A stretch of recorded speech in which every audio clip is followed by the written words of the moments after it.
This story is called Bets. Warning, the story involves disgusting foodstuffs. Nothing unsurvivable, but a caution is warranted. Is it ever okay to bet a person to do something they don't want to do?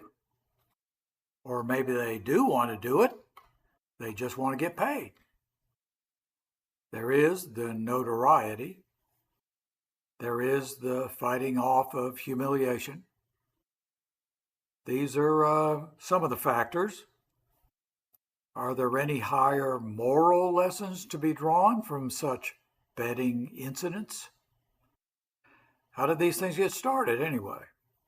For instance, when did it become known that one of our dorm buddies, let's call him JP, might be willing, for the right price, to imbibe an entire pint jar of generally, undeniably, unimbibable, deeply non-potable potions and ingredients?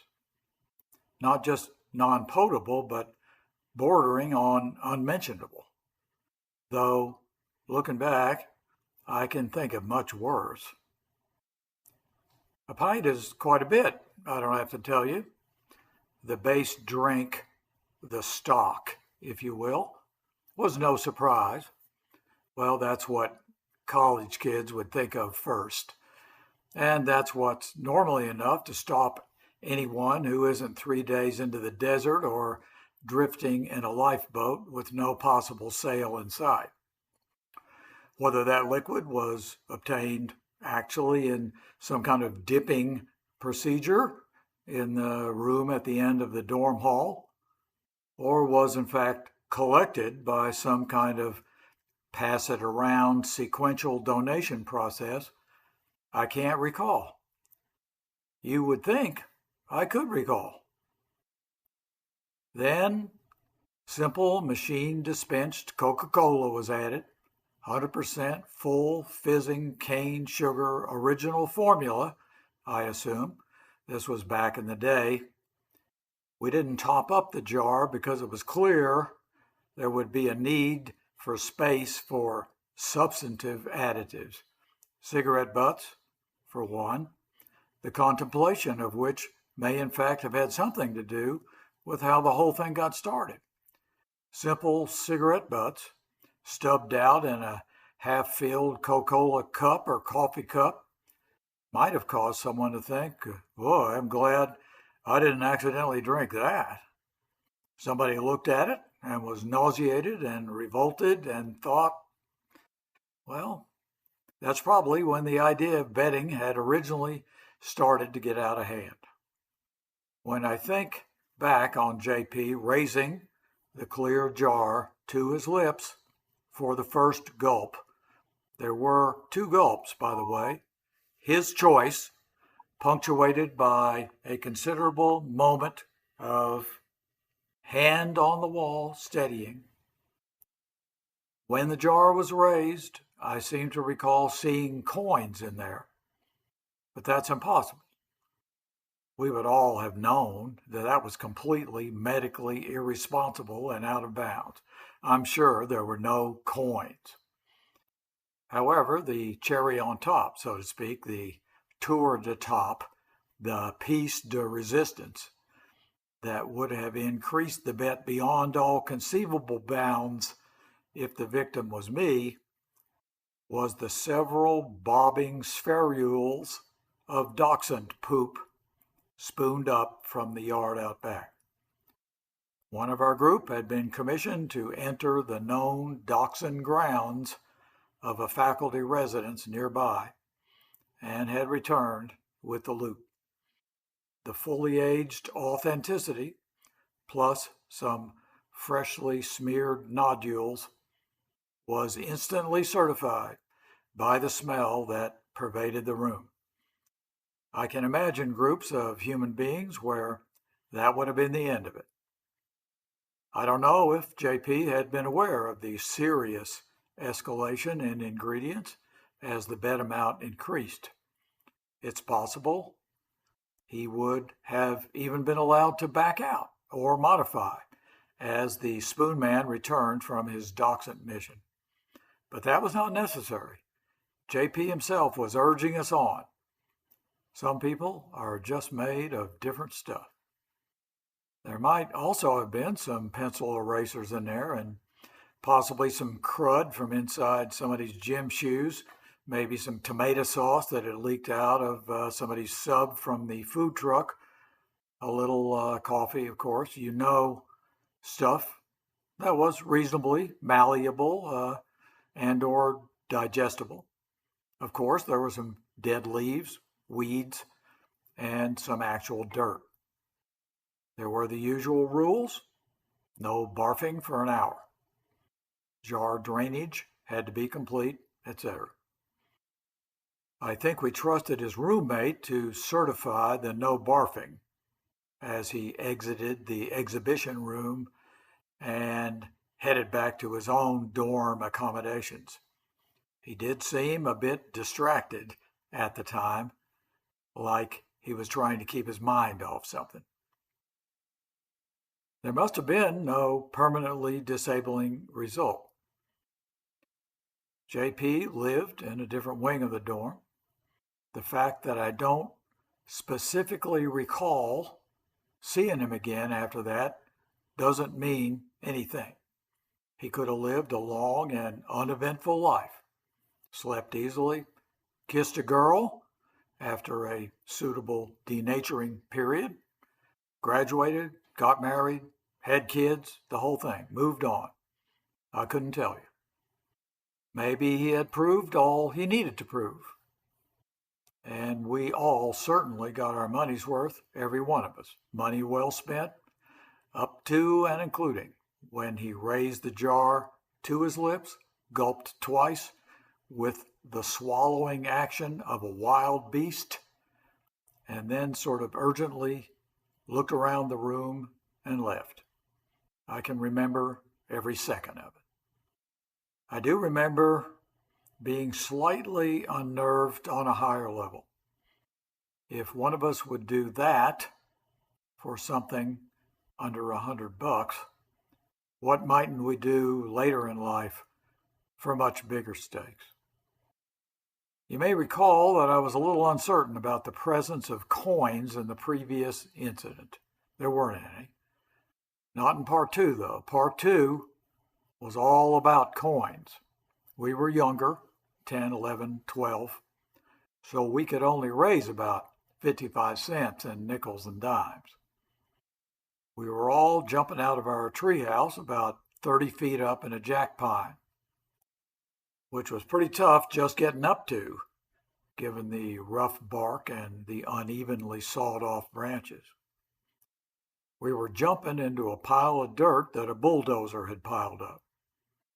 The dirt was reasonably soft, and the drop was reduced to only about 10, 12 feet if you hit the pile just right, and your bare feet would sink into and further be cushioned by the impact. A kid named Mike was reluctant to jump. I don't know why. He seemed brave enough in our usual acorn and hickory nut fights.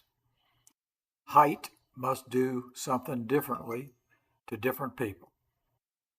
In fact, Mike was reluctant to ascend to the treehouse at all.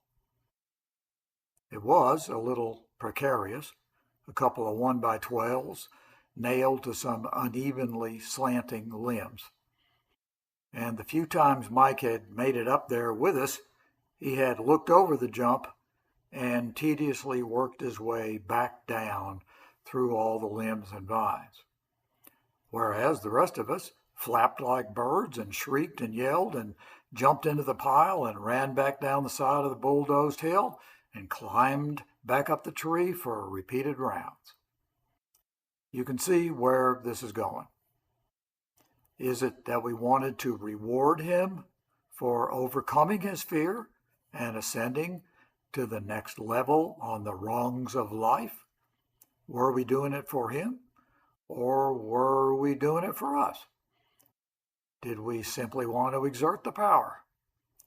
I hate to think it was a Lord of the Flies type of bullying thing, daring for the sake of humiliation.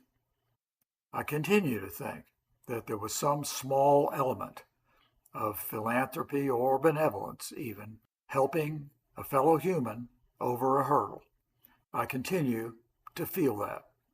We raised the 55 cents, and he pocketed it ahead of time for strength. Possibly he took the money ahead to convince himself that it would be too humiliating to dig into his pocket to pay it back in case he had to reverse back down the tree.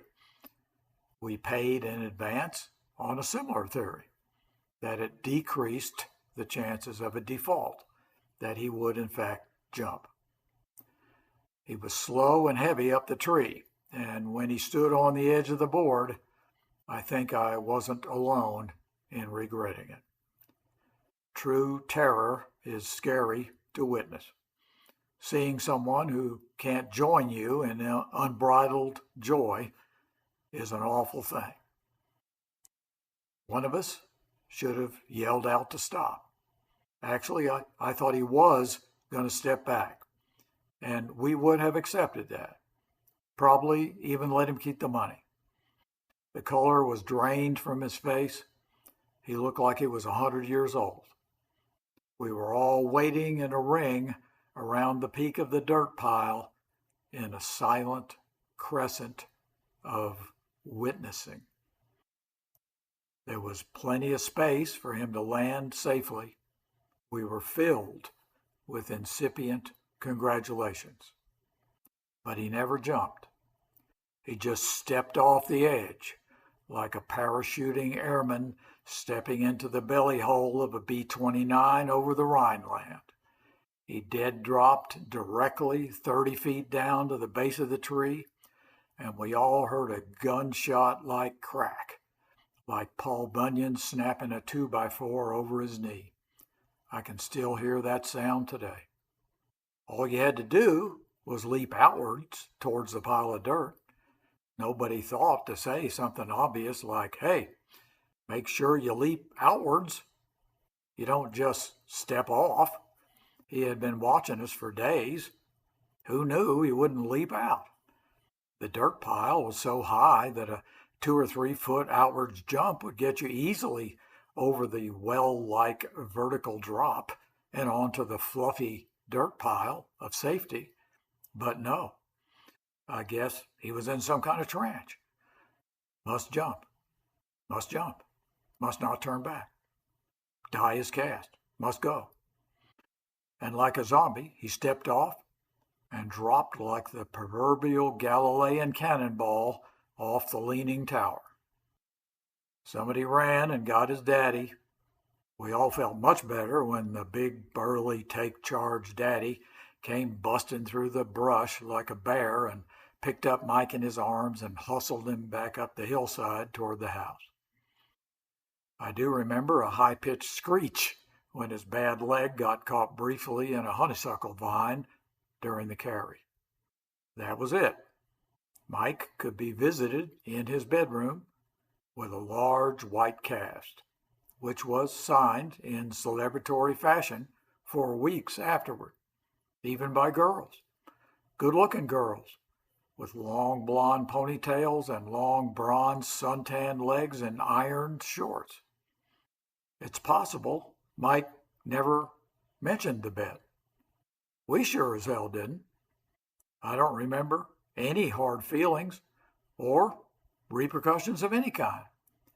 Maybe Mike found it embarrassing to reveal that he had had to be bet to take such manly risks. Maybe he wove a big Tarzan-like tale about what actually happened. Maybe he blanked it out. We others all just pretended none of the true bet circumstances had a need to come to light. About 40 years later, I was in town to see my people, and I'd dropped by the old neighborhood where Mike's parents still lived. Mike had died earlier in life due to unrelated circumstances. The parents were in their 80s and had come to terms with the fact that their son had been taken from them. I apologized. I was certainly never proud of what had been done, and I never knew what anybody had really thought about it. But I wanted to get it off my chest. I described the whole thing, the pooling of the nickels and dimes, the handing over of the loot, the panicked running to get help. I filled in every detail of the story, the terrible pause before the stepping off. His parents said they didn't remember it. Didn't remember when his leg was broken. Didn't remember the cast or any of it. I couldn't believe it. They did remember a previous time when Mike had rolled down the hill in back of their house and sliced open the arteries in his arm on a broken beer bottle. That had scared them. Blood and stitches and a fever. But not the treehouse bet. If they had ever even known about it, or the cause of it. For them, it had never happened. For all I know, Mike had forgotten about it himself. Parents didn't seem to mind much about it now. The case was closed. Not part of the affectionate arc of Mike's life, which they already well knew about and recollected. This was now a story about only me. Any lesson from that bet was left for me to draw about my own life. That was the end of that. I really ought to track down JP or his parents. Maybe none of them remembers any of that bet either. Maybe I should just consider that both of those bets were made in good faith and paid off in full. And that's it. Move on. Let's all move on.